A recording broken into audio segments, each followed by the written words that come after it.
Have you ever felt lonely in a room full of people? Think about that carefully. Not physically alone. Not isolated. Yet somehow disconnected. Unseen. Misunderstood. And maybe that is what makes loneliness powerful. Because loneliness is not always about the absence of people. Sometimes it is about the absence of connection. The absence of being truly known. And when loneliness lasts long enough, it begins to change people. The way they think. The way they trust. The way they see themselves. And even the way they relate to God. That is why loneliness is more than an emotion.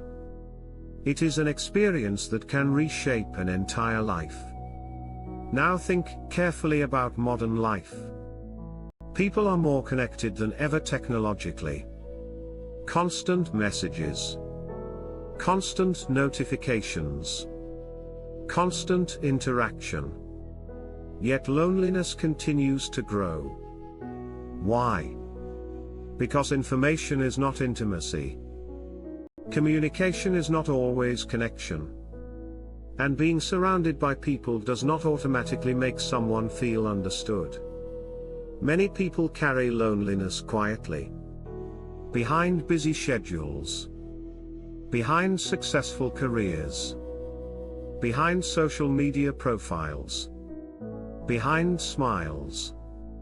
And perhaps someone listening understands exactly what that feels like. Now consider something important. Loneliness changes perspective. Think about that carefully. The longer people feel disconnected, the easier it becomes to believe they are forgotten. Unimportant. Unnoticed. And eventually those feelings begin influencing identity. People stop seeing loneliness as something they are experiencing. They begin seeing it as who they are. That is dangerous. Because loneliness is an experience. It is not an identity. Now think about Scripture. Many people in the Bible experienced seasons of loneliness. Think about Joseph. Rejected by his brothers. Separated from his family. Forgotten in prison. Imagine those years. The silence. The uncertainty. The questions. Yet what looked like isolation was not the end of his story. Think about David. Before becoming king, he spent years hiding. Running. Waiting. Often feeling alone and misunderstood. Yet those lonely seasons shaped him in ways comfort never could. That matters. Because loneliness often becomes a classroom people never wanted to enter. Yet it teaches lessons few other experiences can teach. Now think carefully about this. Loneliness reveals what distractions usually hide. When life becomes quiet, people begin confronting deeper questions. Who am I? What do I believe? What truly matters? What am I running from? And maybe that is why loneliness feels uncomfortable. Because silence exposes things busyness often conceals.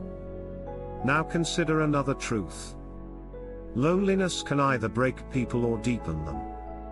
Think about that carefully. Some people become bitter. Guarded. Closed off. Others become wiser. More compassionate. More self-aware. The difference often depends on what people do with the lonely season. Because loneliness itself is not always the problem. The response to loneliness matters. Now think about emotional growth. Many people spend years depending entirely on external validation. Approval. Attention. Recognition. But lonely seasons often remove those things temporarily. And suddenly people are forced to discover who they are without constant affirmation from others. That process can be painful. But it can also be transformative. Because identity built entirely on external approval is fragile. And maybe loneliness sometimes exposes that reality. Now let's talk about something many people misunderstand. Being alone and being lonely are not the same thing. Think about that carefully. Some people are alone and deeply at peace.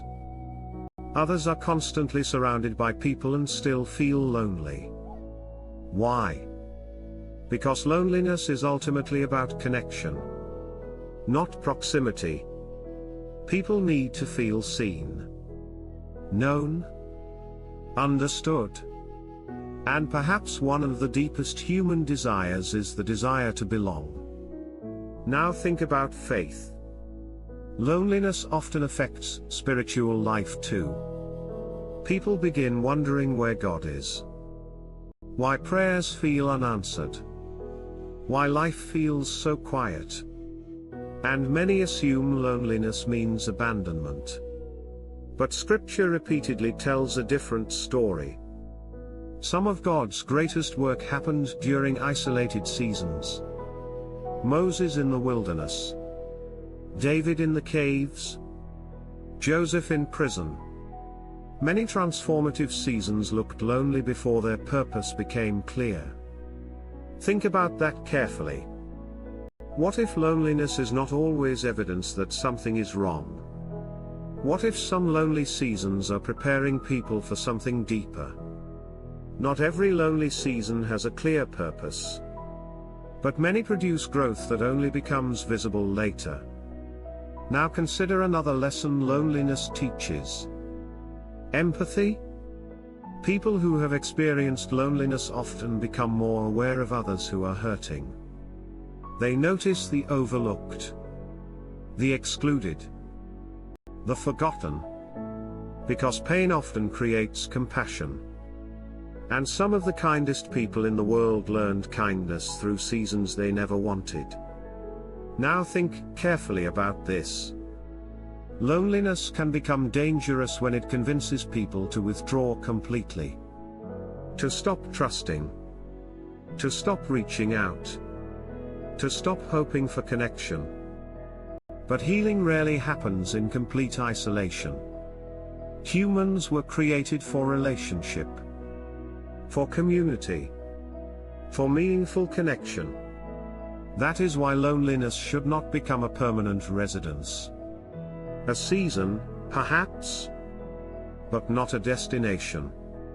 Now maybe someone listening feels lonely right now. Maybe people surround you, yet you feel unseen. Maybe life feels quieter than it once did.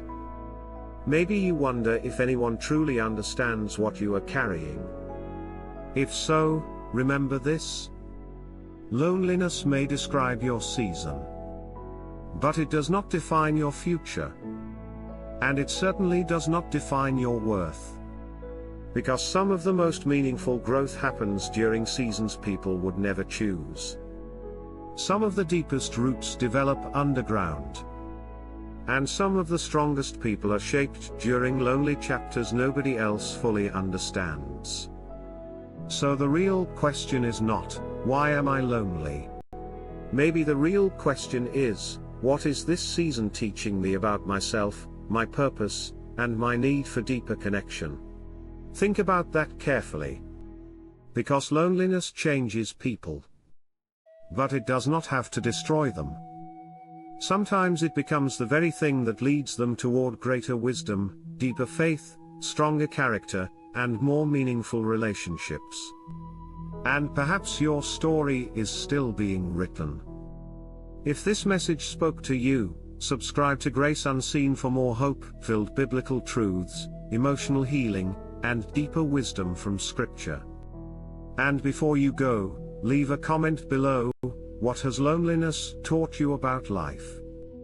Your story may encourage someone else who feels alone today.